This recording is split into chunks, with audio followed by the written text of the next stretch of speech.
आप सभी का इस वीडियो में स्वागत है। अपनी पिछली वीडियो में हमने द्विघात समीकरण का पूर्ण वर्ग विधि से हल करना सीखा। आज हम इस वीडियो में द्विघात समीकरण का हल द्विघाती सूत्र द्वारा solution of a quadratic equation by quadratic formula ज्ञात करना सीखेंगे। हम जानते हैं कि ये एक द्विघात समीकरण का सामान्य रूप है। इस समीकरण को पूर्ण वर्ग विधि से हल करने के लिए सबसे पहले हम x की घात 2 के गुणांक यानी कि कोएफिशिएंट को 1 बनाने के लिए समीकरण को a से विभाजित करेंगे। तब एक पूर्ण वर्ग बनाने के लिए x के गुणांक को 2 से विभाजित करते हैं तथा इसको 2 घात तक बढ़ाते हैं। प्राप्त हुए मान को समीकरण में जोड़ेंगे और घटाएंगे जिससे समीकरण संतुलित रहे। इसे समीकरण 2 से दर्शाते हैं। समीकरण 2 को हल करने पर दाएं भाग में b की घात 2 घटा 4ac बटा 4a की घात 2 मिलता है। व बाएं भाग को द्विपद के वर्ग यानी कि स्क्वायर ऑफ बाइनोमियल के रूप में व्यक्त करने पर हमें समीकरण का ये रूप प्राप्त होता है। इस समीकरण का हल निकालने के लिए हमें क्या करना होगा? हम एक समीकरण का वर्गमूल यानी कि स्क्वायर रूट करते हैं और ध्यान रहे कि समीकरण के दाएं तरफ धनात्मक व ऋणात्मक का चिन्ह लगाते हैं, क्योंकि जब हम 3 व ऋणात्मक 3 का वर्ग करते हैं तब हमें 9 प्राप्त होता है, लेकिन जब हम 9 का वर्गमूल करते हैं तब धनात्मक व ऋणात्मक 3 प्राप्त होता है। इसलिए समीकरण 3 को हल करने पर हमें यह समीकरण मिलती है। अब चर x को बाईं ओर रखते हुए अचर पद b बटा 2a को दाएं पक्ष की ओर ले जाते हैं। सरल करने पर देखते हैं कि हमें x बराबर घटा b धनात्मक व ऋणात्मक b की घात 2 घटा 4 ac का वर्गमूल बटा 2a मिलता है, जिसे समीकरण 4 से प्रदर्शित करते हैं। यदि b की घात 2 घटा 4 ac बड़ा व बराबर 0 के हैं तो इससे द्विघात समीकरण ax की घात 2 जमा bx जमा c बराबर 0 के 2 वास्तविक मूल रियल रूट्स प्राप्त होते हैं। और यदि b की घात 2 घटा 4 ac छोटा व बराबर 0 है तो वास्तविक मूल प्राप्त नहीं होते हैं। अतः किसी द्विघात समीकरण के मूल ज्ञात करने के लिए हम इस सूत्र का प्रयोग कर सकते हैं, जिसे द्विघाती सूत्र यानी कि क्वाड्रेटिक फॉर्मूला कहा जाता है। क्या आप बता सकते हैं कि कौन से भारतीय गणितज्ञ ने द्विघाती सूत्र ढूंढने की कामयाब कोशिश की थी? गणितज्ञ श्रीधराचार्य द्वारा द्विघात समीकरण को हल किया गया, जिसे द्विघाती सूत्र या श्रीधराचार्य सूत्र कहते हैं। इस वीडियो में आज हमने द्विघाती सूत्र द्वारा द्विघात समीकरण का हल निकालना सीखा। अगली वीडियो में हम इससे संबंधित उदाहरण देखेंगे। आप सभी का इस वीडियो में स्वागत है। हमने पिछली वीडियो में द्विघाती सूत्र के बारे में पढ़ा। आज इस वीडियो में हम इस पर आधारित उदाहरण देखेंगे। तरुण ने पानी के जहाज में 4 घंटे का समय बिताया, जहां पर पानी का बहाव 3 किलोमीटर प्रति घंटे रहा तथा जहाज 20 किलोमीटर धारा के अनुकूल और 20 किलोमीटर धारा के प्रतिकूल चलता है। जब वह वापस आता है तो देखता है कि जहाज चालक कागज पर कोई गणित की समीकरण लिख रहे होते हैं। तब वह उनसे पूछता है कि आप क्या कर रहे हैं? तो चालक कहता है कि जहाज का स्पीडोमीटर खराब हो गया है, इसलिए वह जहाज की चाल ज्ञात करने की कोशिश कर रहा है। क्या आप जहाज की चाल ज्ञात करने में चालक की मदद करेंगे? सर्वप्रथम माना कि जहाज की चाल x किलोमीटर प्रति घंटे है। उदाहरण के अनुसार पानी का बहाव 3 किलोमीटर प्रति घंटे है, जहाँ पर धारा के अनुकूल जहाज की चाल बराबर x जमा 3 किलोमीटर प्रति घंटे तथा धारा के प्रतिकूल जहाज की चाल बराबर x घटा 3 किलोमीटर प्रति घंटे है। जहाज धारा के अनुकूल 20 किलोमीटर व धारा के प्रतिकूल 20 किलोमीटर चलता है, अतः जहाज द्वारा धारा के अनुकूल जाने में लिया गया समय बराबर 20/x जमा 3 व धारा के प्रतिकूल जाने में लिया गया समय बराबर 20/x घटा 3 है। प्रश्नानुसार तरुण ने पानी के जहाज में 4 घंटे का समय बिताया, अर्थात उपर्युक्त समीकरण को सरल करने पर हमें 40x बराबर 4x की घात 2 घटा 36 प्राप्त होता है। इसे समीकरण 1 से दर्शाते हैं, जो कि द्विघात समीकरण है। आपको याद होगा कि हमने पिछली वीडियो में इस प्रकार की समीकरण को हल करने के लिए क्या किया था? शाबाश! इसके लिए समीकरण 1 की तुलना सामान्य द्विघात समीकरण से करते हैं, जहाँ पर a बराबर 4 व b बराबर ऋणात्मक 40 तथा c बराबर ऋणात्मक 36 प्राप्त होता है। a, b व c के मानों को द्विघाती सूत्र यानी कि समीकरण 2 में रखकर हल करते हैं।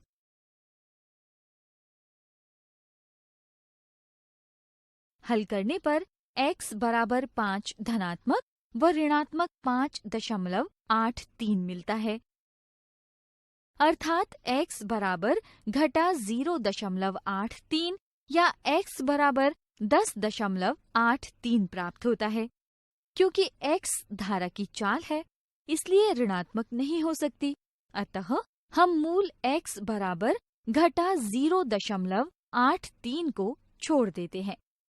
इसलिए x बराबर 10.83 से हम प्राप्त करते हैं कि जहाज की चाल 10.83 किलोमीटर प्रति घंटे है।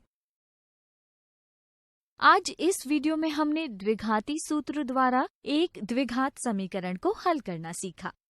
आगे आने वाली वीडियो में हम देखेंगे कि इस प्रकार के प्रश्नों को हल करते हुए आमतौर पर क्या गलतियां हो सकती हैं। इस वीडियो में आपका स्वागत है। हमने पिछली वीडियो में द्विघात समीकरण के द्विघाती सूत्र द्वारा हल करने पर आधारित उदाहरण देखे। अब हम देखेंगे कि द्विघाती सूत्र द्वारा द्विघात समीकरण को हल करते समय सामान्यतः क्या गलतियां हो सकती हैं। 2 कार चालक एक शहर से 2 लंबवत पथों पर क्रमशः 20 किलोमीटर प्रति घंटे व 40 किलोमीटर प्रति घंटे पर चलते हैं। दूसरा कार चालक पहले की तुलना में 1 घंटे बाद यात्रा शुरू करता है।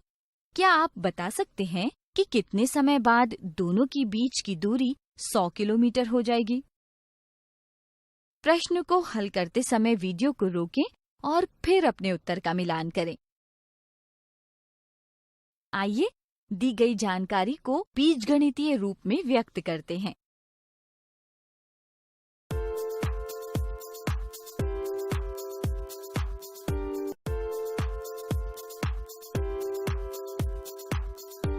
उम्मीद है कि आपने भी यही द्विघात समीकरण बनाई होगी। द्विघाती सूत्र का उपयोग कर चालक का समय ज्ञात करें। सबसे पहले हम साधारण द्विघात समीकरण से तुलना करके a, b व c के मान लिखेंगे, जहां a का मान 5, b का मान ऋणात्मक 8 तथा c का मान ऋणात्मक 21 है। सभी मानों को द्विघात सूत्र में रखकर हल करने पर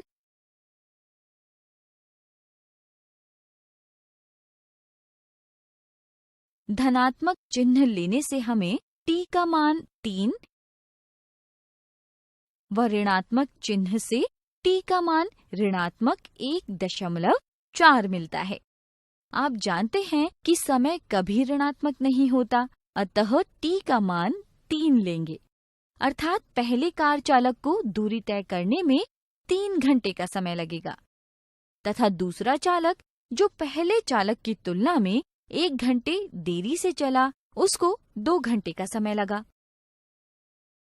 अतः विकल्प 3 सही उत्तर है। यदि आपने विकल्प 2 का चयन किया है तो ये अच्छी कोशिश है, परंतु यह गलत उत्तर है, क्योंकि जब आप द्विघाती सूत्र में a, b व c के मान द्विघात समीकरण 1 से तुलना करके रखते हैं, तब आप इन मानों के साथ इनके चिन्ह लगाना भूल जाते हैं और प्रश्न को उन्हीं मानों के साथ हल कर देते हैं। यहाँ हमने b की घात 2 घटा 4 ac को हल किया तो मान 0 से कम मिलता है, जिससे वास्तविक समय रियल टाइम प्राप्त नहीं होता, जिस कारण आपका उत्तर गलत हो जाता है। यदि आपने विकल्प 1 का चयन किया है तो ये अच्छी कोशिश है, परंतु यह गलत उत्तर है, क्योंकि आपने द्विघाती सूत्र में ऋणात्मक b के स्थान पर धनात्मक b ही लिख दिया और उसी के आधार पर प्रश्न हल कर दिया।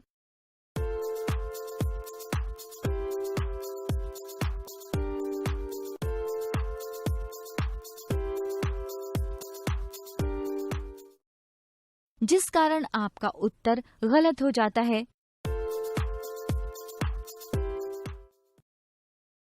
तो उम्मीद है कि आपको समझ आ गया होगा कि इस उदाहरण में तीसरा विकल्प क्यों सही है और बाकी विकल्प क्यों गलत है।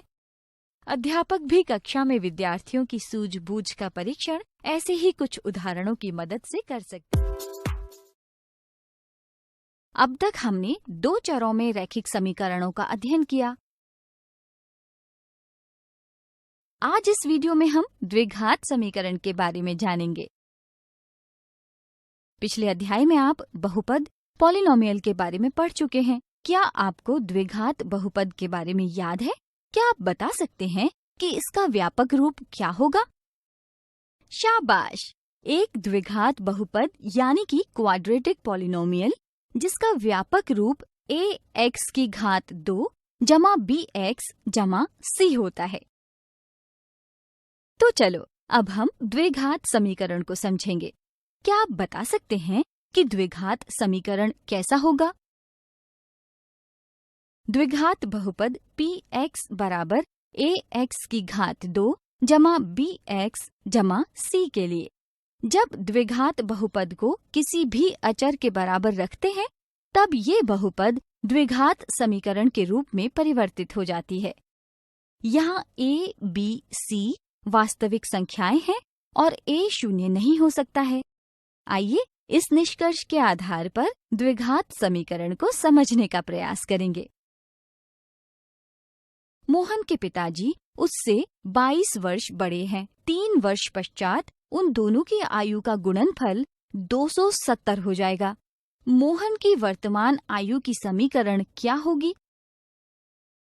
माना मोहन की वर्तमान आयु x वर्ष है, तो उसके पिताजी की वर्तमान आयु x जमा 22 वर्ष होगी।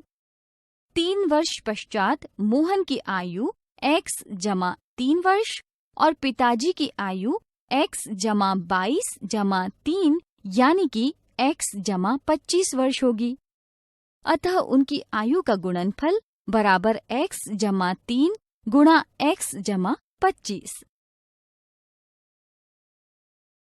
हल करने पर 270 बराबर x की घात 2 जमा 28x जमा 75 मिलता है।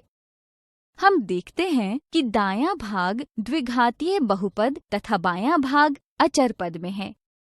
प्राप्त हुई द्विघात समीकरण के अचर पद को हल करते हैं। हल करने पर x की घात 2 जमा 28x घटा 195 बराबर 0 मिलता है। अतः मोहन की वर्तमान आयु समीकरण x की घात 2 जमा 28x घटा 195 बराबर 0 को संतुष्ट करती है। इस वीडियो में आज हमने द्विघात समीकरण व द्विघात समीकरण के मानक रूप के बारे में पढ़ा। हमने आज जो वीडियो में सीखा उसका अगली वीडियो में कुछ दिलचस्प उदाहरणों द्वारा अभ्यास करेंगे। आप सभी का इस वीडियो में स्वागत है। हमने पिछली वीडियो में द्विघात समीकरण व द्विघात समीकरण के मानक रूप के बारे में पढ़ा। आइए आज इस वीडियो में इस पर आधारित कुछ उदाहरण देखेंगे। रीता के पास एक लकड़ी का तख्त है जिसका क्षेत्रफल 48 वर्ग फुट और इसकी लंबाई चौड़ाई से 2 फुट अधिक है। रीता को तख्त से लकड़ी का फ्रेम बनवाना है। इसके लिए उसे फ्रेम की लंबाई और चौड़ाई की समीकरण की आवश्यकता है। क्या आप फ्रेम की लंबाई और चौड़ाई निकालने में जो समीकरण बनेगी उसे ज्ञात करने में रीता की मदद करेंगे? आइए दी गई जानकारी के अनुसार उदाहरण को हल करते हैं। सबसे पहले मान लेते हैं कि फ्रेम की चौड़ाई x फुट है। तब फ्रेम की लंबाई निकालने के लिए चौड़ाई x में 2 फुट जमा कर देते हैं, जिससे फ्रेम की लंबाई x जमा 2 प्राप्त होती है। हमें ज्ञात है कि लकड़ी का तख्त आयताकार है, अतः आयत के सूत्र का उपयोग करते हैं। दिया गया है कि तख्त का क्षेत्रफल 48 वर्ग फुट है। उपर्युक्त सभी मानों को क्षेत्रफल के सूत्र में रखते हैं।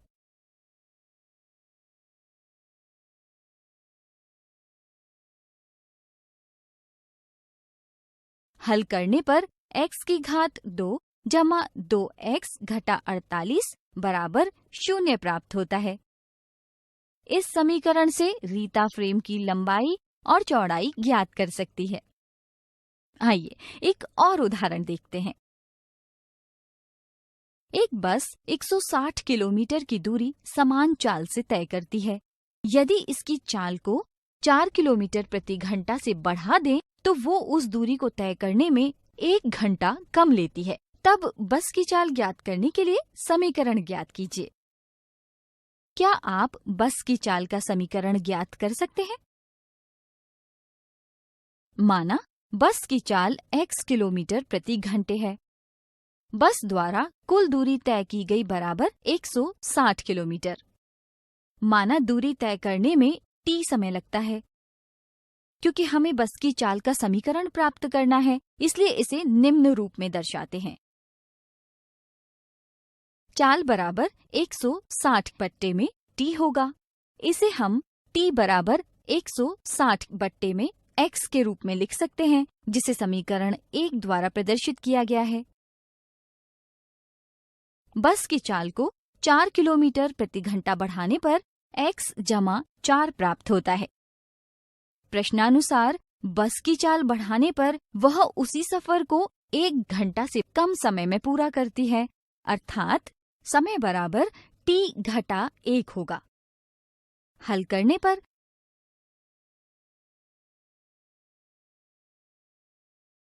समीकरण 2 प्राप्त होता है। समीकरण 1 से t का मान समीकरण 2 में प्रतिस्थापित करने पर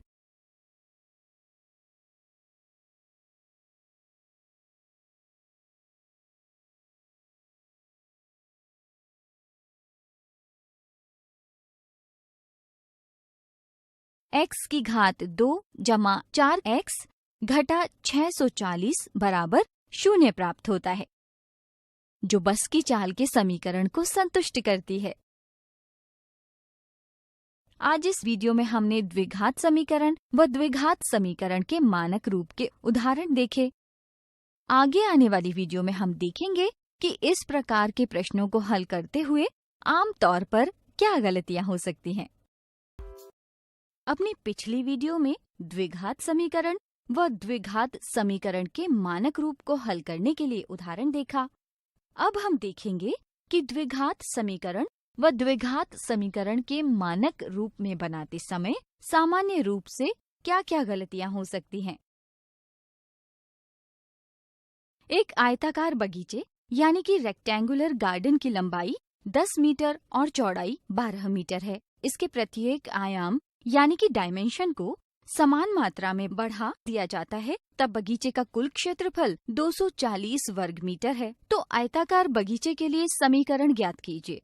इस प्रश्न को हल करने के लिए वीडियो को रोकें और फिर अपने उत्तर का मिलान करें। यदि आपने पहले विकल्प को चुना है तो ये अच्छी कोशिश है, परंतु ये गलत उत्तर है, क्योंकि हमें बगीचे की लंबाई व चौड़ाई दोनों में ही वृद्धि करनी थी और आपने केवल बगीचे की लंबाई में ही वृद्धि की और उसी के आधार पर आपने हल कर दिया, जिसके कारण आपका उत्तर गलत हो गया। यदि आपने दूसरे विकल्प को चुना है तो ये अच्छी कोशिश है, परंतु यह भी गलत उत्तर है, क्योंकि हल करने के लिए आपने लंबाई व चौड़ाई में तो वृद्धि कर दी, परंतु दाएं पद को बाएं पद की ओर लाने पर चिन्ह का परिवर्तन नहीं किया, जिससे ये जवाब गलत है। आइए समीकरण 1 को हल करते हैं। समीकरण के दाएं पद 240 को बाएं पद की ओर लेकर आते हैं और इसका चिन्ह परिवर्तित करते हुए आगे हल करते हैं। हल करने पर x की घात 2 जमा 22x घटा 120 बराबर 0 प्राप्त होती है, जो कि आयताकार बगीचे की समीकरण को संतुष्ट करती है। अतः विकल्प 3 सही उत्तर है। तो उम्मीद है कि आपको समझ आ गया होगा कि इस उदाहरण में तीसरा विकल्प क्यों सही है और बाकी क्यों गलत है। अध्यापक भी कक्षा में विद्यार्थियों की सूझबूझ का परीक्षण ऐसे ही कुछ उदाहरणों की मदद से कर सकते हैं। आप सभी का इस वीडियो में स्वागत है। अपनी पिछली वीडियो में हमने द्विघात समीकरण और उसके मानक रूप के बारे में पढ़ा। आज हम इस वीडियो में गुणनखंडों द्वारा द्विघात समीकरण का हल ज्ञात करना सीखेंगे। आप पहले से पढ़ चुके हैं कि द्विघात समीकरण ax की घात 2 जमा bx जमा c बराबर 0, जहाँ पर x की घात 2 के गुणांक का मान कभी भी 0 नहीं होता है, क्योंकि 0 होने पर समीकरण द्विघात समीकरण न रहकर एक रैखिक समीकरण बन जाती है। क्या आप बता सकते हैं कि द्विघात समीकरण के अधिक से अधिक कितने मूल हो सकते हैं? शाबाश! द्विघात समीकरण के अधिकतम 2 मूल हो सकते हैं। आपने ये कैसे पता लगाया? द्विघात समीकरण की महत्तम घात 2 होती है, इसलिए द्विघात समीकरण के अधिकतम 2 मूल हो सकते हैं। क्या आप गुणनखंड द्वारा द्विघात समीकरण को हल करना जानते हैं? एक मूर्तिकार दिन में कुछ मूर्तियां बनाता है। प्रत्येक मूर्ति का मूल्य रुपयों में एक दिन में निर्मित मूर्तियों की संख्या में 70 घटाने से प्राप्त संख्या के बराबर है। किसी एक दिन कुल निर्माण लागत 1800 रुपये थी, तो उस दिन निर्मित मूर्तियों की संख्या ज्ञात कीजिए। मूर्तियों की संख्या ज्ञात करने के लिए सबसे पहले द्विघात समीकरण बनाते हैं। इसके लिए आप वीडियो को रोकें और अपनी बनाई हुई द्विघात समीकरण से मिलान कीजिए।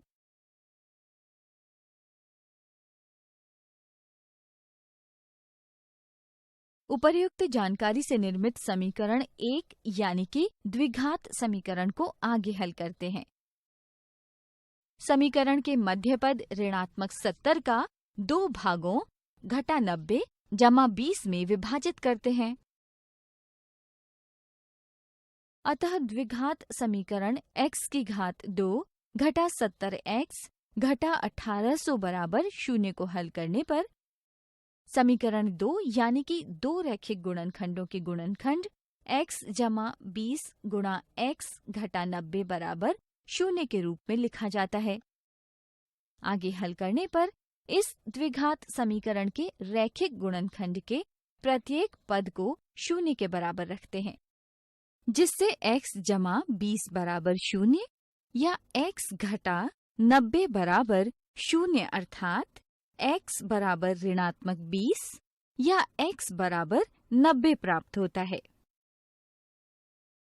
अतः x बराबर ऋणात्मक 20 व x बराबर 90 दिए हुए द्विघात समीकरण के हल हैं। चूंकि हमें निर्माण की गई मूर्तियों की संख्या प्राप्त करनी है जो कि ऋणात्मक नहीं हो सकती है, अतः उस दिन निर्मित मूर्तियों की संख्या 90 है। समीकरण 1 में मूल x बराबर जमा 90 रखने पर दोनों पक्षों का मान 0 प्राप्त होता है। इससे ये सिद्ध हो जाता है हमारा ज्ञात मान x बराबर 90 बिल्कुल ठीक मान है। इस वीडियो में आज हमने गुणनखंडों द्वारा द्विघात समीकरण का हल करने के बारे में पढ़ा। आज हमने जो वीडियो सीखा है उसका अगली वीडियो में अभ्यास करेंगे। आप सभी का इस वीडियो में स्वागत है। हमने पिछली वीडियो में गुणनखंड द्वारा द्विघात समीकरण के हल ज्ञात करने के बारे में पढ़ा। आज इस वीडियो में हम इस पर आधारित एक उदाहरण देखेंगे। हार्दिक एक खाली आयताकार बॉक्स की ओर देख पापा से पूछता है कि इस बॉक्स की चौड़ाई कितनी है। बेटा, मुझे इसकी बिल्कुल सही चौड़ाई तो नहीं मालूम, लेकिन इतना जरूर पता है बॉक्स की चौड़ाई इसकी लंबाई के दुगने से 12 सेंटीमीटर कम है तथा इसका कुल क्षेत्रफल 32 सेंटीमीटर स्क्वायर है। तो क्या तुम अब इसकी चौड़ाई ज्ञात कर सकते हो? क्या आप बॉक्स की चौड़ाई ज्ञात करने में हार्दिक की मदद करेंगे? सबसे पहले मान लेते हैं कि बॉक्स की लंबाई x सेंटीमीटर है। तो अब चौड़ाई ज्ञात करने के लिए लंबाई यानी कि x को 2 से गुणा करते हैं। इसमें से 12 घटाते हैं, जिससे हमें 2x घटा 12 प्राप्त होता है। हम जानते हैं कि डिब्बा आयताकार है, इसलिए हम आयत के क्षेत्रफल के सूत्र का उपयोग करते हैं। यहाँ पर आयत का क्षेत्रफल बराबर 32 सेंटीमीटर स्क्वायर है। उपर्युक्त सभी मानों को क्षेत्रफल के सूत्र में रख हल करने पर हमें 2x की घात 2 घटा 12x घटा 32 बराबर 0 मिलता है। क्या आप इस द्विघात समीकरण से x का मान निकाल सकते हैं? x के मान हेतु समीकरण 1 में x के पद का चयन करते हैं, जो कि समीकरण का मध्य पद है। अतः समीकरण के मध्य पद का विभाजन स्प्लिट करते हैं, जो ऋणात्मक 12x बराबर ऋणात्मक 16x जमा 4x है।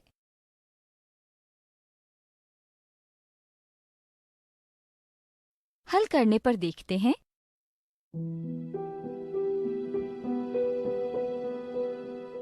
इसलिए x घटा 8 बराबर 0 या 2x जमा 4 बराबर 0 अर्थात x बराबर 8 सेंटीमीटर और x बराबर ऋणात्मक 2 प्राप्त होता है। अतः दिए गए समीकरण मूल x बराबर 8 या x बराबर ऋणात्मक 2 हैं। क्योंकि x बॉक्स की लंबाई है, तब यह ऋणात्मक नहीं हो सकती, इसलिए बॉक्स की लंबाई 8 सेंटीमीटर होगी और चौड़ाई बराबर 2 गुणा 8 घटा 12 बराबर 4 सेंटीमीटर प्राप्त होती है। आज इस वीडियो में हमने गुणनखंडों द्वारा द्विघात समीकरण के हल के लिए उदाहरण देखा। आने वाली वीडियो में हम देखेंगे कि इस प्रकार के प्रश्नों को हल करते हुए आमतौर पर क्या गलतियां हो सकती हैं। स्वागत है। पिछली वीडियो में गुणनखंडों द्वारा द्विघात समीकरण को हल करने के लिए एक उदाहरण देखा। अब हम देखेंगे कि गुणनखंडों द्वारा द्विघात समीकरण को हल करते समय सामान्यतः क्या गलतियां हो सकती हैं। दिए गए द्विघात समीकरण ऋणात्मक 5x जमा 2 की घात 2 बराबर 3 का गुणनखंड विधि द्वारा हल कीजिए। इस प्रश्न को हल करने के लिए वीडियो को रोकें और फिर अपने उत्तर का मिलान करें। यदि आपने पहले विकल्प को चुना है तो ये अच्छी कोशिश है, परंतु यह गलत उत्तर है, क्योंकि द्विघात समीकरण को हल करने से पहले आपने इसे मानक रूप में नहीं लिखा, जिसकी वजह से इस द्विघात समीकरण प्रश्न को हल करना असंभव है। यदि आपने दूसरे विकल्प को चुना है तो ये भी अच्छी कोशिश है, परंतु ये गलत उत्तर है, क्योंकि आपने मानक रूप में परिवर्तित किए बिना ही प्रश्न को हल कर देते हैं, जिस कारण आपका उत्तर गलत हो जाता है। यदि आपने तीसरे विकल्प को चुना है तो ये अच्छी कोशिश है, परंतु ये भी गलत उत्तर है, क्योंकि आपने पिछली वीडियो में सीखा कि गुणनखंडों द्वारा द्विघात समीकरण को हल करने के लिए समीकरण का मानक रूप में होना अनिवार्य है। द्विघात समीकरण को मानक रूप में लिखा और समीकरण के मध्य पद का विभाजन यानी स्प्लिट किया। हल करने पर दो रैखिक गुणनखंड 0 के बराबर प्राप्त हुए और प्रत्येक रैखिक गुणनखंड को 0 के बराबर रखा। लेकिन आपने समीकरण 1 और 2 हल करते समय चिन्हों का परिवर्तन नहीं किया। यदि आपने विकल्प 4 को चुना है तो ये सही उत्तर है। इस द्विघात समीकरण के प्रत्येक रैखिक गुणनखंड को 0 के बराबर रखते हैं।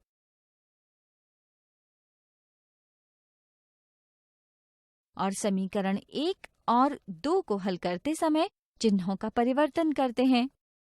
हल करने पर गुणनखंडों द्वारा द्विघात समीकरण के अद्वितीय यानी यूनिक हल या मूल प्राप्त होते हैं।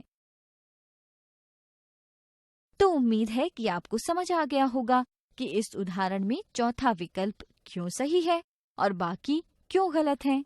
अध्यापक भी कक्षा में विद्यार्थियों की सूझबूझ का परीक्षण ऐसे ही कुछ उदाहरणों की मदद से कर सकते हैं। आप सभी का इस वीडियो में स्वागत है। हमने पिछली वीडियो में मध्य पद विभाजन विधि द्वारा किसी द्विघात समीकरण का मूल ज्ञात करना सीखा, जिसमें मध्य पद bx का विभाजन करते हैं, जहां x का गुणांक b दो गुणनखंडों के योग के बराबर है और a तथा c के गुणन के बराबर है। आज इस वीडियो में हम द्विघात समीकरण को पूर्ण वर्ग बनाकर हल करना सीखेंगे, यानी कि solution of a quadratic equation by completing the square. क्या आप किसी भी द्विघात समीकरण को गुणनखंड विधि से हल कर सकते हैं? उदाहरण के तौर पर हमारे पास ये एक द्विघात समीकरण है। क्या आप इस समीकरण को मध्य पद विभाजन से हल कर सकते हैं? हम इसे मध्य पद विभाजन विधि से हल करने की कोशिश करते हैं, लेकिन हम इसके गुणनखंड नहीं कर पाते हैं। आइए अब हम एक द्विघात समीकरण x की घात 2 जमा 6x जमा 3 बराबर 0 को एक अन्य विधि से हल करते हैं। इस समीकरण में आपको कितने पद दिख रहे हैं? बिल्कुल सही, इस समीकरण के 3 पद हैं। चलो हर पद पर गौर किया जाए।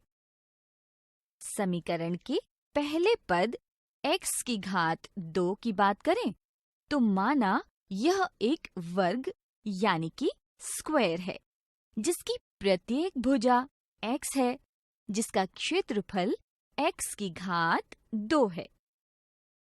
इसी प्रकार समीकरण के दूसरे पद को देखें तो माना यह एक आयत यानी कि रेक्टेंगल है, जिसकी एक भुजा 6 तथा दूसरी भुजा x है, जिसका क्षेत्रफल 6x है।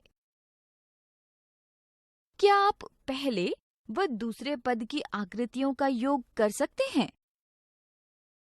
शाबाश!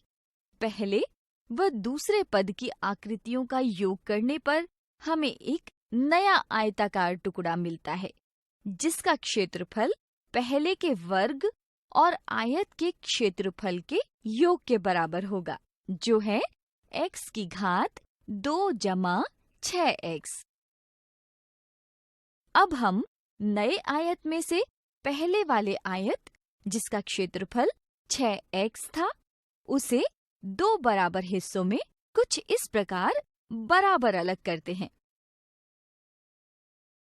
अब इस आयताकार टुकड़े के एक हिस्से को कुछ इस प्रकार व्यवस्थित करते हैं, जिससे हमें यह आकृति मिलती है जिसका कुल क्षेत्रफल अभी भी x की घात 2 जमा 6x है। हम कह सकते हैं कि यह आकृति न तो वर्गाकार है और न ही आयताकार है।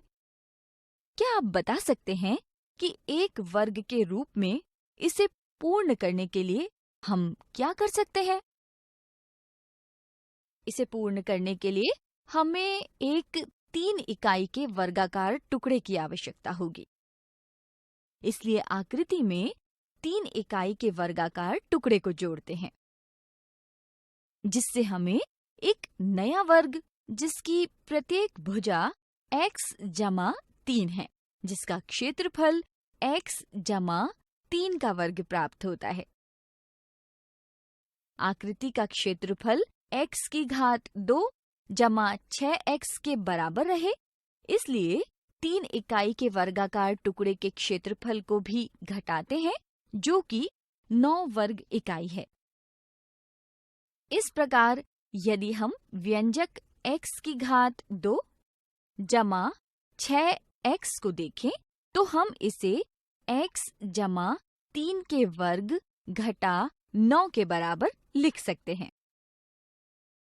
अतः प्राप्त हुई समीकरण को दिए गए द्विघात समीकरण x की घात 2 जमा 6x जमा 3 बराबर 0 से तुलना करें तो हमने देखा कि समीकरण 2 में जमा 3 की कमी थी, इसलिए समीकरण 2 के दोनों पक्ष में जमा 3 का योग कर देते हैं, जिसे हम निम्न प्रकार से प्रदर्शित कर सकते हैं।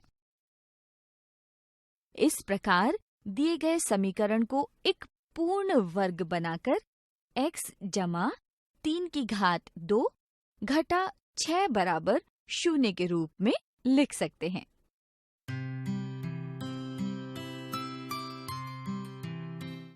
क्या अब आप समीकरण 4 को हल कर x का मान ज्ञात कर सकते हैं?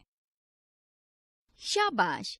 x के मान हेतु समीकरण 4 के दोनों पक्षों का वर्गमूल करते हैं, जिससे हमें x जमा 3 बराबर धनात्मक व ऋणात्मक वर्गमूल 6 प्राप्त होता है। क्या आप बता सकते हैं कि यहाँ सिर्फ धनात्मक वर्गमूल 6 क्यों नहीं लिया गया? क्योंकि धनात्मक वर्गमूल 6 व ऋणात्मक वर्गमूल 6 का वर्ग 6 होता है।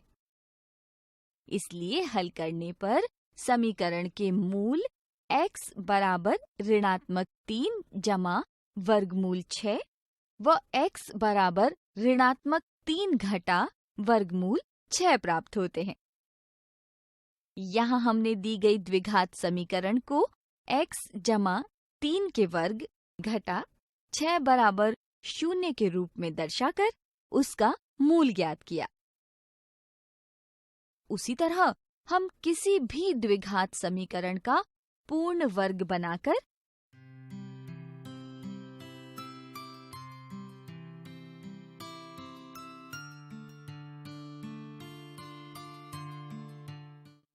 कुछ इस तरह a गुणा x जमा b बटा 2a का वर्ग जमा c घटा b की घात 2 बटा 4a बराबर 0 बनाकर उसका हल ज्ञात कर सकते हैं। इस विधि को पूर्ण वर्ग विधि के नाम से जाना जाता है। इस वीडियो में आज हमने द्विघात समीकरण को पूर्ण वर्ग बनाकर हल करना सीखा। अगली वीडियो में हम इससे संबंधित उदाहरण देखेंगे। आप सभी का इस वीडियो में स्वागत है। हमने पिछली वीडियो में द्विघात समीकरण को पूर्ण वर्ग बनाकर हल करना सीखा। आइए आज इस वीडियो में इस पर आधारित कुछ उदाहरण देखेंगे। एक आयताकार बगीचे यानी कि रेक्टेंगुलर गार्डन की लंबाई 12 मीटर और चौड़ाई 10 मीटर है। इसके प्रत्येक आयाम यानी कि डायमेंशन को समान मात्रा में बढ़ा दिया जाता है, तब बगीचे का कुल क्षेत्रफल 240 वर्ग मीटर है। तो आयताकार बगीचे के समीकरण के हल ज्ञात कीजिए। क्या आप बगीचे की समीकरण ज्ञात कर सकते हैं?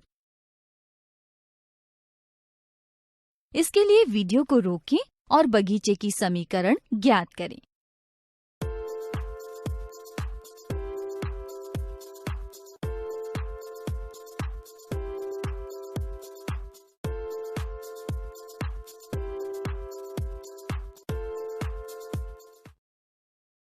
क्या आपको याद है कि पिछली वीडियो में इस प्रकार की समीकरण को कैसे हल किया था? शाबाश! इसे हम पूर्ण वर्ग विधि द्वारा हल कर सकते हैं। सबसे पहले हम देखते हैं कि समीकरण जो पूर्ण वर्ग के रूप में नहीं है को सरल करने के लिए इसके अचर पद को दाईं ओर ले जाते हैं। अब समीकरण 1 में x के गुणांक 22 को 2 से विभाजित करने पर 11 प्राप्त होता है।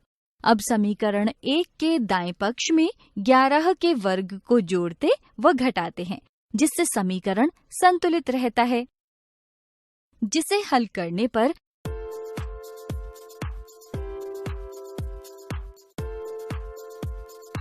हमें x की घात 2 जमा 22x जमा 121 बराबर 241 प्राप्त होता है, जिसे हम इस प्रकार प्रदर्शित कर समीकरण 2 से निरूपित कर सकते हैं। क्या आप इस समीकरण का हल यानी कि x का मान ज्ञात कर सकते हैं? शाबाश! हल करने के लिए समीकरण 2 के दोनों ओर वर्गमूल यानी कि स्क्वायर रूट लेते हैं, जिससे x जमा 11 बराबर धनात्मक व ऋणात्मक वर्गमूल 241 प्राप्त होता है। सरल करने पर समीकरण 1 के वही हल होंगे जो समीकरण 2 के होंगे। अतः धन चिन्ह लेने पर x बराबर 4.52 व ऋण चिन्ह लेने पर x बराबर ऋणात्मक 26.52 प्राप्त होता है। यहाँ x के 2 हल हैं, लेकिन हम जानते हैं कि बगीचे की माप ऋणात्मक नहीं होती है, इसलिए बगीचे की माप में वृद्धि यानी कि x का मान 4.52 होगा। आइए एक और उदाहरण देखते हैं। मधु की आयु रघु की वर्तमान आयु के 4 गुने से 8 वर्ष कम है। दोनों की आयु का गुणनफल 60 है, तो क्या आप रघु व मधु की वर्तमान आयु ज्ञात कर सकते हैं? माना रघु की वर्तमान आयु बराबर p है। प्रश्नानुसार मधु की आयु रघु की वर्तमान आयु के 4 गुने से 8 कम है, अर्थात मधु की आयु बराबर 4p घटा 8 वर्ष होगी। दोनों की आयु का गुणनफल 60 दिया है, जिसे हम समीकरण 1 के रूप में दर्शाते हैं। समीकरण 1 को हल करने पर 60 बराबर 4p की घात 2 घटा 8p मिलता है। समीकरण 2 को सरल करने पर समीकरण 3 प्राप्त होती है। समीकरण 3 में p के गुणांक 2 को 2 से भाग करने पर 1 प्राप्त होगा। बाएं पक्ष में 1 के वर्ग को जोड़ेंगे व घटाएंगे भी, जिससे समीकरण संतुलित रहे, जिससे हमें समीकरण p की घात 2 घटा 2p जमा 1 बराबर 16 प्राप्त होती है, जिसे हम निम्न रूप से प्रदर्शित कर समीकरण 4 से निरूपित करते हैं। ध्यान दें, समीकरण 1 के वही हल होंगे जो समीकरण 4 के होंगे, जिसको हल करने पर p घटा 1 बराबर धनात्मक व ऋणात्मक 4 प्राप्त होता है। अतः धन चिन्ह लेने पर p बराबर 5 व ऋण चिन्ह लेने पर p बराबर ऋणात्मक 3 प्राप्त होता है। यहाँ पर p के 2 हल 5 व ऋणात्मक 3 हमारी समीकरण को तो संतुष्ट करती है, परंतु हमें आयु ज्ञात करनी है जो कि ऋणात्मक नहीं होती। इसलिए हम यहाँ ऋणात्मक 3 न लेकर धनात्मक 5 लेंगे, जिससे रघु की आयु 5 वर्ष तथा मधु की आयु 12 वर्ष होगी। अतः हमने आयु ज्ञात करने के लिए जिस विधि का उपयोग किया है, इसे पूर्ण वर्ग विधि के नाम से जाना जाता है। आज इस वीडियो में हमने द्विघात समीकरण की पूर्ण वर्ग विधि द्वारा हल करने के उदाहरण देखे। अगली वीडियो में हम देखेंगे कि इस प्रकार के प्रश्नों को हल करते हुए आमतौर पर क्या गलतियां हो सकती हैं। हमने पिछली वीडियो में द्विघात समीकरण को पूर्ण वर्ग बनाकर हल करने से संबंधित उदाहरण देखे। अब हम देखेंगे कि द्विघात समीकरण को पूर्ण वर्ग बनाते समय सामान्य रूप से क्या क्या गलतियां हो सकती हैं। हार्दिक को गणित और विज्ञान की परीक्षा में मिले अंकों का योग 44 है। यदि उसको गणित में 2 अंक अधिक और विज्ञान में 4 अंक कम मिलते हैं तो उसके अंकों का गुणनफल 440 होता है। क्या आप दोनों विषयों में प्राप्त किए गए अंक ज्ञात कर सकते हैं? इस प्रश्न को हल करने के लिए वीडियो को रोकें और फिर अपने उत्तर का मिलान करें। मान लीजिए कि गणित के अंक x तथा विज्ञान के अंक 44 घटा x हैं। हमें पता है कि गणित के अंकों में 2 जोड़ने और विज्ञान के अंकों में 4 घटाने पर अंकों का गुणनफल 440 हो जाता है, को समीकरण 1 से दर्शाया गया है, जिसे आगे हल करने पर बीजगणितीय समीकरण 2 प्राप्त होती है। क्या आप बता सकते हैं कि अब हमें क्या करना होगा?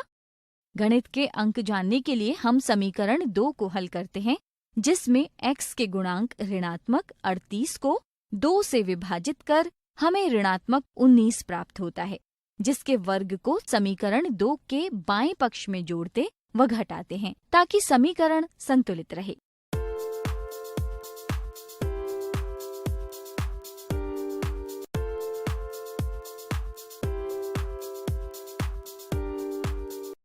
समीकरण को आगे हल करने पर x के 2 मान x बराबर 18 व x बराबर 20 प्राप्त होते हैं। यदि x का मान 18 लेते हैं तो गणित में 18 और विज्ञान में 26 अंक मिलेंगे, जो कि प्रश्न में दी गई शर्त को पूरा करते हैं। और यदि x का मान 20 लेते हैं तो गणित में 20 और विज्ञान में 24 अंक मिलेंगे, जो दी गई शर्तों को पूरा करता है।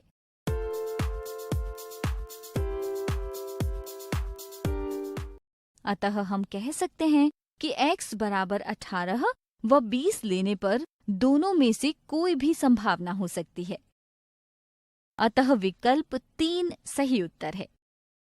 यदि आपने पहले विकल्प को चुना है तो ये अच्छी कोशिश है, परंतु यह गलत उत्तर है, क्योंकि जब आप x घटा 19 के वर्ग बराबर 1 का वर्गमूल करते हैं तब आप केवल x घटा 19 बराबर धनात्मक 1 पर ही विचार करते हैं, जिससे गणित में 20 व विज्ञान में 24 प्राप्त होते हैं, और x घटा 19 बराबर ऋणात्मक 1 पर विचार करना भूल गए, जिससे दूसरी संभावना को नकार दिया गया। ध्यान देना है कि हमें x का मान धनात्मक व ऋणात्मक 1 दोनों के लिए हल करना है। अतः विकल्प 1 गलत उत्तर है। यदि आपने दूसरे विकल्प को चुना है तो ये अच्छी कोशिश है, परंतु यह भी गलत उत्तर है।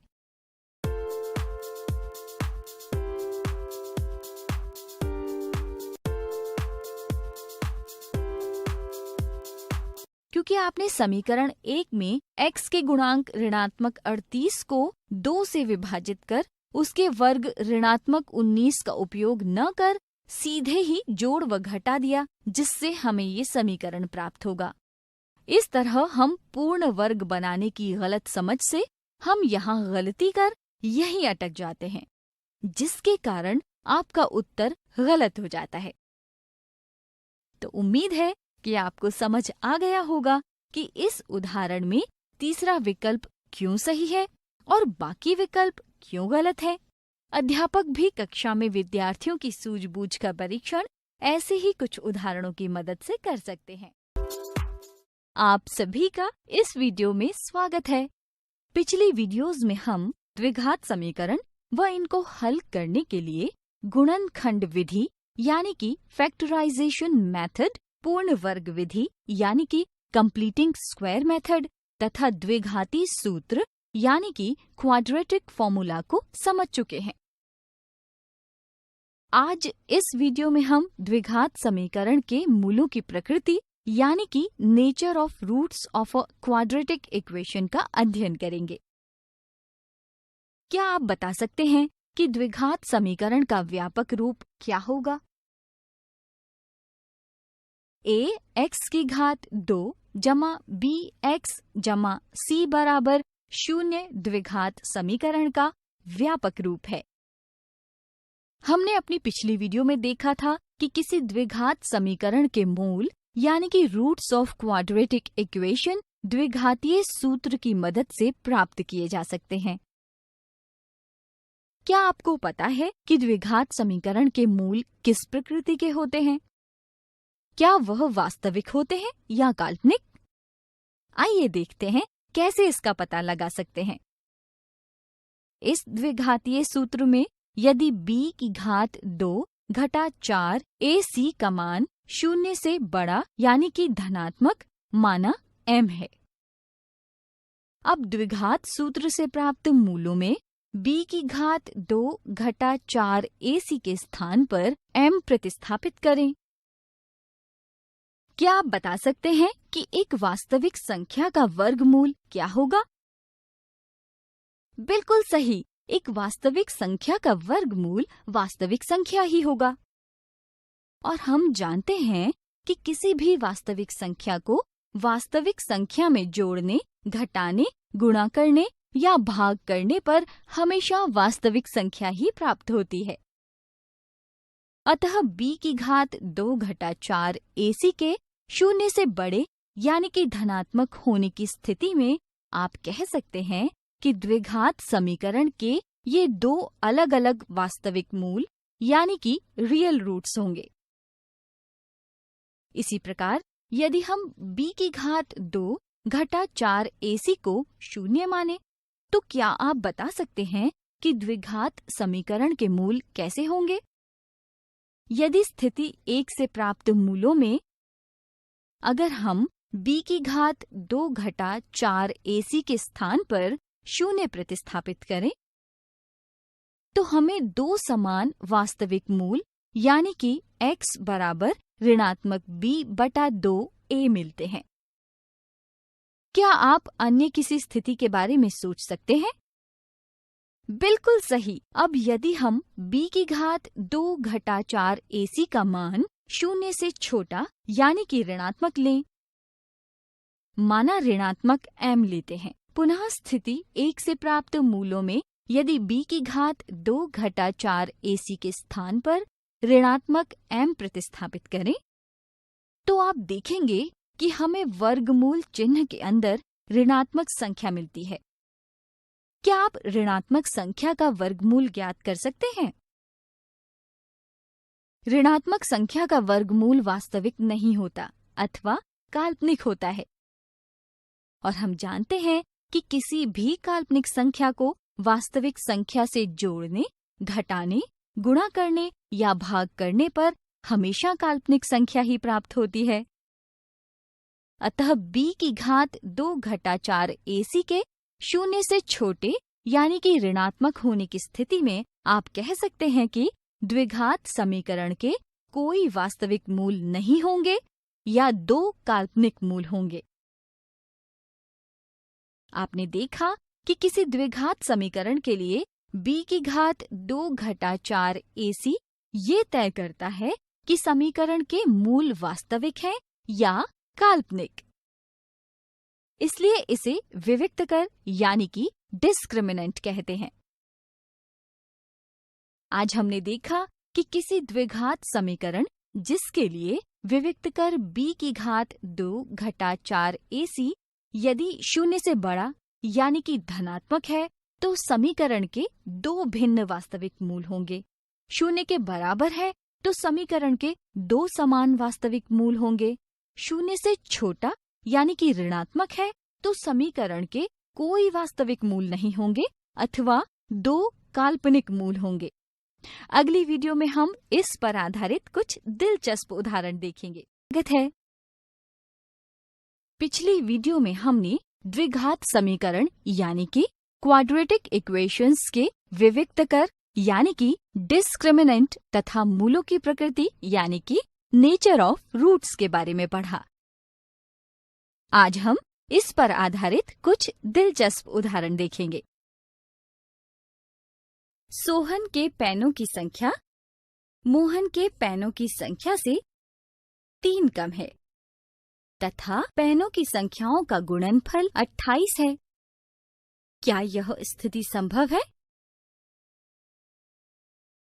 वीडियो को रोकें और इस स्थिति के लिए द्विघात समीकरण बनाएं तथा बाद में उसका वीडियो से मिलान करें।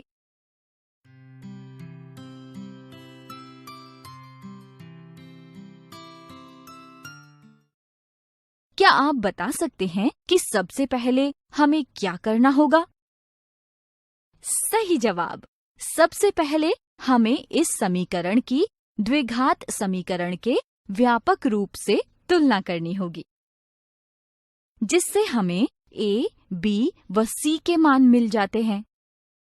अब हमें क्या करना है? अब हमें प्रश्न में दी गई स्थिति की संभावना की जांच करने के लिए मूलों की प्रकृति का पता लगाना है। मूलों की प्रकृति के बारे में हम कैसे पता लगा सकते हैं? इसके लिए हमें द्विघात समीकरण का विविक्तकर यानी कि डिस्क्रिमिनेंट ज्ञात करना होगा, जो कि b की घात 2 घटा 4 AC होता है, जिसमें A, B व C के मान प्रतिस्थापित कर हल करने पर 121 मिलता है। इसके आधार पर क्या आप बता सकते हैं कि दी गई द्विघात के समीकरण मूल किस प्रकृति के होंगे? यदि हम ध्यान दें तो देखेंगे कि विविक्तकर का मान 0 से बड़ा है और हम जानते हैं कि यदि किसी द्विघात समीकरण के विविक्तकर का मान 0 से बड़ा हो तो उस समीकरण के दो अलग अलग वास्तविक मूल होते हैं। अतः द्विघात समीकरण x की घात 2 घटा 3 x घटा 28 बराबर 0 के दो अलग अलग वास्तविक मूल होंगे। अतः हम कह सकते हैं कि ये स्थिति संभव है। आइए एक और उदाहरण देखते हैं। जया को द्विघात समीकरण पाठ का अध्ययन करते हुए एक समीकरण 2x की घात 2 जमा kx जमा 8 बराबर 0 दिखती है, जिसे देखकर उसे एक प्रश्न सूझता है और वो अपने मित्र जय से पूछती है कि इस द्विघात समीकरण में k के किस मान या मानों के लिए इस समीकरण के काल्पनिक मूल होंगे। जय कहता है, ये तो बहुत आसान है, मैं इसे अभी हल करता हूँ। सबसे पहले इस समीकरण की द्विघात समीकरण के व्यापक रूप से तुलना कर A, B व C के मान ज्ञात कर लेते हैं। हमें पता है कि किसी द्विघात समीकरण के मूल काल्पनिक होंगे यदि उसके विविक्तकर का मान 0 से छोटा यानी कि ऋणात्मक होगा। इसमें A, B व C के मान रख हल करते हैं तो हमें मिलता है कि k ऋणात्मक 8 से बड़ा व धनात्मक 8 से छोटा है। अतः ऋणात्मक 8 से बड़ी व धनात्मक 8 से छोटी k के प्रत्येक मान के लिए द्विघात समीकरण 2x की घात 2 जमा kx जमा 8 बराबर 0 के काल्पनिक मूल होंगे। इस वीडियो में हमने द्विघात समीकरण के विविक्त कर व मूलों की प्रकृति पर आधारित कुछ दिलचस्प उदाहरण देखे। अगली वीडियो में हम देखेंगे कि इस प्रकार के प्रश्नों को हल करते समय साधारणतः क्या गलतियां हो सकती हैं। स्वागत है। पिछली वीडियो में हमने द्विघात समीकरण के मूलों की प्रकृति पर आधारित कुछ दिलचस्प उदाहरण देखे।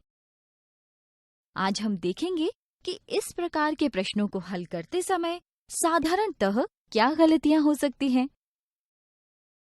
नंदिनी, रेखा और सुषमा देखते हैं कि समाचार पत्र में आए इस एक प्रश्न को हल कर सही उत्तर देने पर इनाम प्राप्त होगा।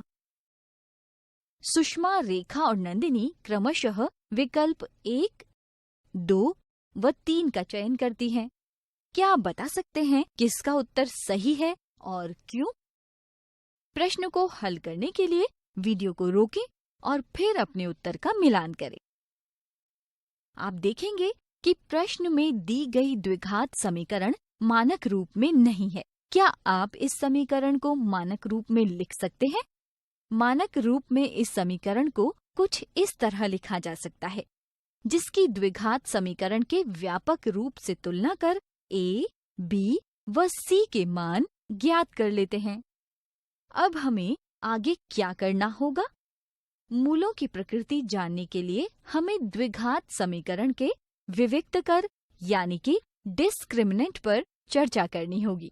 b की घात 2 घटा 4 AC में A, B व C के मान प्रतिस्थापित कर हल करने पर हमें 0 प्राप्त होता है। क्या आप बता सकते हैं कि इसका क्या मतलब है? हम जानते हैं कि यदि किसी द्विघात समीकरण के विविक्त कर का मान 0 हो तो उस समीकरण के 2 समान वास्तविक मूल होते हैं। अतः रेखा का उत्तर अर्थात विकल्प 2 सही उत्तर है। सुषमा ने प्रश्न को सही हल कर ये तो ज्ञात कर लिया कि द्विघात समीकरण के 2 वास्तविक मूल होंगे, परंतु वह यह बताना भूल गई कि वह 2 वास्तविक मूल समान होंगे या भिन्न, जिस कारण सुषमा का उत्तर यानी कि विकल्प 1 गलत हो गया। नंदिनी ने दी गई समीकरण को मानक रूप में लिखे बिना ही A, B व C के मान ज्ञात कर द्विघात समीकरण के विविक्त कर के सूत्र में मान रख हल कर दिया, जिससे नंदिनी को 0 से छोटा विविक्त कर मिला और उसने ये निष्कर्ष निकाल लिया कि द्विघात समीकरण के काल्पनिक मूल होंगे। इसलिए नंदिनी ने विकल्प 3 का चयन किया, जो कि गलत उत्तर है। तो उम्मीद है कि आपको समझ आ गया होगा कि इस उदाहरण में दूसरा विकल्प क्यों सही है और बाकी विकल्प क्यों गलत हैं। अध्यापक भी कक्षा में विद्यार्थियों की सूझबूझ का परीक्षण ऐसे ही कुछ उदाहरणों की मदद से कर सकते हैं।